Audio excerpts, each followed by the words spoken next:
Reagir a mais um vídeo aqui dos canais ESPN analisando esse empate em 0-0 entre LDU e Flamengo. Flamengo, na minha visão, acho que não é nem na minha visão, né? O Flamengo foi superior, um pouco superior que a LDU jogando fora de casa. A tendência é que esse jogo no Maracanã venha a ser um atropelo do Flamengo. O Flamengo ainda enfrenta o Central Córdoba fora de casa, a LDU em casa e o Deportivo Táchira também jogando em casa. Tendo em vista que o Flamengo vence os 2 jogos em casa, pode chegar a 10 pontos, né? Aí vai precisar torcer para um resultado ruim entre Táchira e LDU e vencer o time lá, né? O Táchira na Argentina. Tá? O Flamengo vencer lá, não é altitude. O Flamengo vai ser superior lá também ao time lá e vamos ver como é que vai ser o negócio. Neste 0-0 com a LDU. A gente ouviu o Pedro, ouviu o Léo Ortiz, ouviu o Danilo. Tem bastante coisa pra gente falar, mas para pegar o gancho do Pedro, que tá voltando. Teve uma bola no segundo tempo que ele até preparou, né, para um contra-ataque do Flamengo. Como é que está sendo essa volta do Pedro? Gradativa, e acho inteligente por parte do Felipe conseguir contar essa história para o torcedor dessa maneira, porque o torcedor fica muito afoito, muito ansioso para ver o Pedro jogar de qualquer forma. E muitas vezes o técnico ou o clube, eles entram nessa onda. Para a sorte do Pedro, porque essa volta gradativa é importante, o Flamengo consegue dosar, não há um desespero pela volta do Pedro. Então vai entrando de maneira gradativa. Há uma clara diferença de qualidade técnica. Isso não é nenhum demérito em relação ao Juninho, que hoje foi o centroavante, mas é uma clara diferença técnica entre o Juninho e o Pedro. O Pedro é um jogador de seleção brasileira, de característica também diferente. Para o Juninho jogar enfiado entre os zagueiros, como ele jogou hoje, é difícil. O Juninho não conseguiu se achar dentro do campo em termos de localização, até porque o Flamengo jogou já outras vezes com Bruno Henrique e Juninho no ataque, mas jogou como dupla, né? Bruno Henrique e Juninho como dupla. O Felipe, na maioria dos jogos dele como técnico do Flamengo, o Flamengo teve uma dupla de ataque.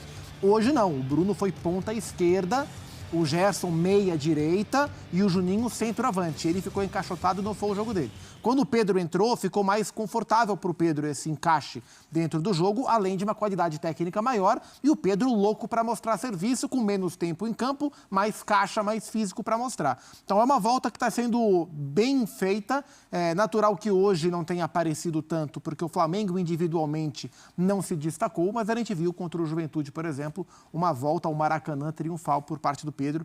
Então, assim, não sei dentro da preparação do departamento físico do Flamengo quanto falta para o Pedro estar pronto para jogar 90, mas isso parece uma questão de tempo e é importante que, para esses 3 jogos restantes da Libertadores, o Flamengo conte mais com o Pedro, porque é o que o André falou. O Flamengo da Libertadores, ele é até aqui decepcionante dentro do que o grupo oferecia e dentro daquilo que o Flamengo mostra em outros jogos, né? Então o Flamengo fez 3 jogos abaixo. 2 jogos ruins, os 2 primeiros, venceu jogando mal na Venezuela, perdeu jogando mal em casa. Hoje não foi um jogo ruim, mas foi um jogo abaixo e trouxe um ponto para casa. Em termos de classificação, não é o ideal, mas não há desespero. Em termos de atuação, é um Flamengo que decepciona na Libertadores até aqui. André, pensando no time do Flamengo, já colocaria o Pedro como titular? Você acha que já é este momento? Acho que depende de vários fatores, principalmente a programação feita pelo Departamento Médico do Flamengo para reintroduzir o Pedro no time, né? O protagonismo dele é indiscutível a partir do momento em que ele estiver totalmente recuperado e pronto para jogar, na parte física, ritmo, todas as coisas clicando, né? Como dizem os jogadores, é claro que ele vai ser o atacante do Flamengo e a referência principal do ataque e talvez do time. Da maneira que ele prefere jogar e mesmo que, com tantas opções que estão na mão do Felipe Luiz em termos de escalação e de ideia de jogo, o Felipe tenha que investir naquilo que recebe melhor, né? Naquilo que contempla melhor as características do Pedro. Eu acho que hoje realmente não era o jogo para ele ser esticado, digamos assim, o Flamengo não precisa disso. A situação na classificação não é a melhor, mas eu vejo, principalmente pelas palavras do Danilo agora, Almeida, no final do jogo, que o grupo de jogadores do Flamengo muito provavelmente se enxerga no controle da situação. O Danilo assim, a tradução da entrevista do Danilo a gente deveria ter forçado um pouco mais, se ele tivesse feito isso, teria ganhado o jogo. Essa é a leitura que eu faço daquilo que ele disse. E não fizeram isso por algum motivo. Talvez para não expor o time a uma derrota que seria muito, muito ruim mesmo, aí sim, na parte matemática, né, do Grupo C. Então eu imagino que os jogadores do Flamengo, para resumir em bom português, estão convictos que vão vencer o Central Córdoba na Argentina. E eu acho que um resultado como esse é altamente provável por causa da necessidade, né? A necessidade, ela é um estímulo maravilhoso em todas as áreas da vida. No futebol não é diferente. Em relação ao Pedro, eu acho que é uma coisa gradual e está certo, não precisa correr risco. Ele passou muito tempo fora, existem vários problemas que são comuns para jogadores nesse retorno. Tomara que o Pedro não tenha nenhum deles, mas o Flamengo está fazendo a parte dele para colocá-lo no time de maneira que ele suporte esse momento e não se prejudique por nenhum aspecto. O professor chegou. Felipe Luiz vai dar a entrevista coletiva e a gente apresenta aqui no Sport Center. Vamos ouvi-lo.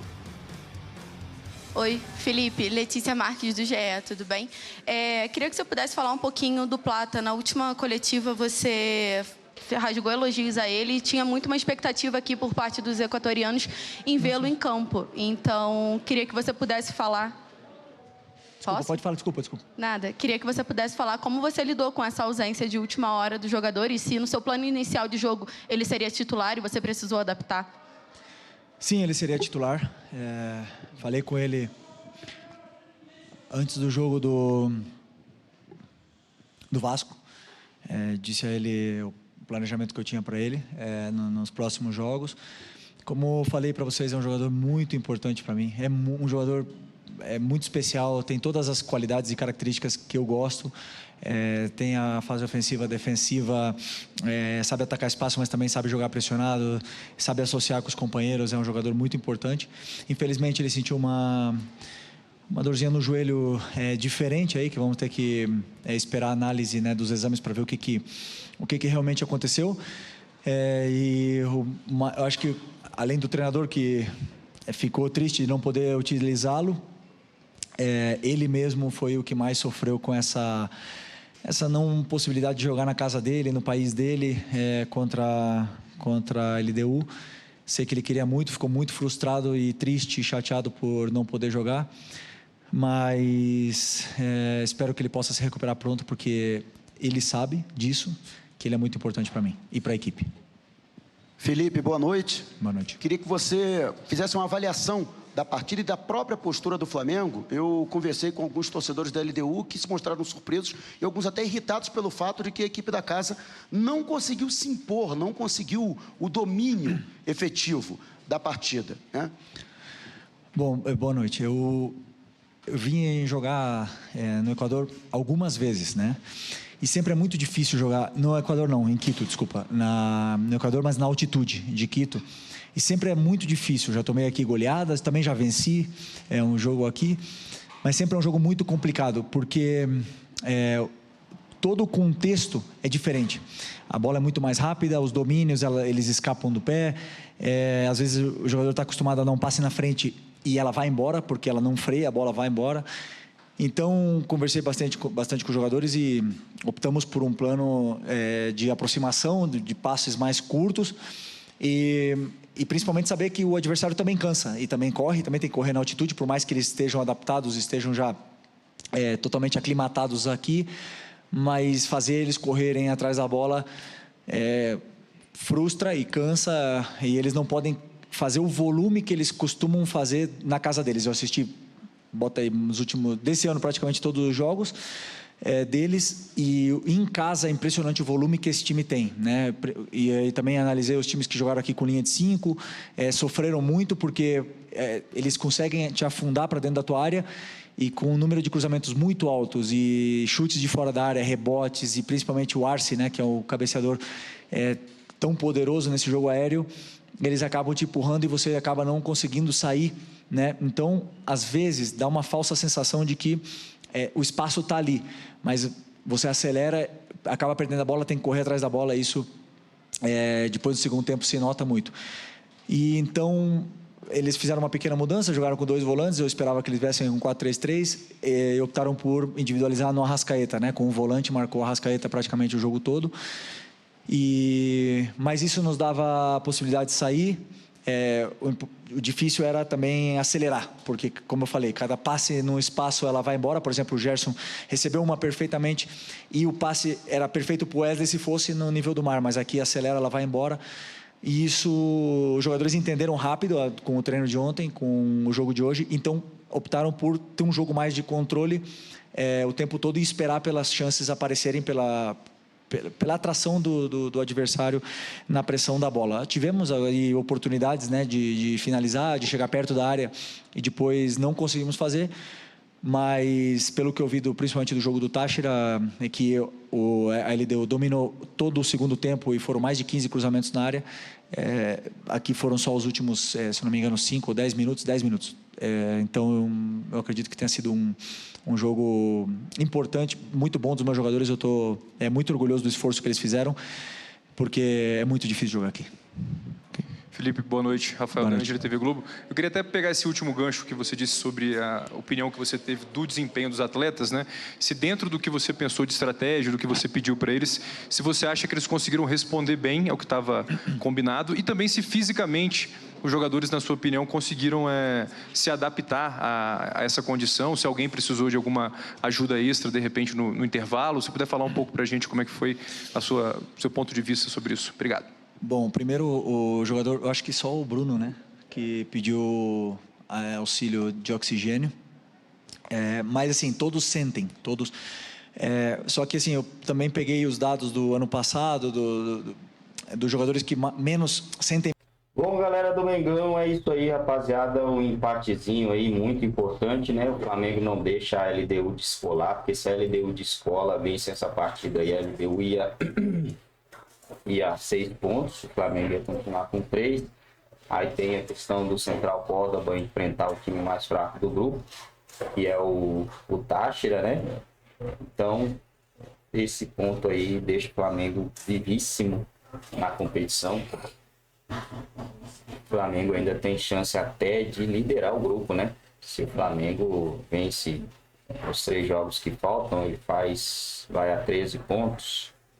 Indo a 13 pontos, ele consegue ainda aí liderar o grupo, dependendo dos resultados, né? Depende muito do que acontecer em outros jogos principais. Por exemplo, LDU Quito e como é que fala o nome? E Central Córdoba, né? Dependendo desse jogo aí, o que aconteceu, o Flamengo vencendo pode sim liderar esse grupo aí e conseguir uma liderança, não no geral, né? Porque no geral acho que meio que já era, né, gente? Liderança geral, algo já que não é cogitável, mas dá para o Flamengo ainda tentar alguma coisa. Eu acredito que o Flamengo ainda pode ser líder desse grupo. Não foi um jogão. O Flamengo não estava confortável para partir para cima, né, da LDU, para tentar fazer o gol também, porque sabia que se tomasse o gol quase, né, praticamente daria adeus à Libertadores.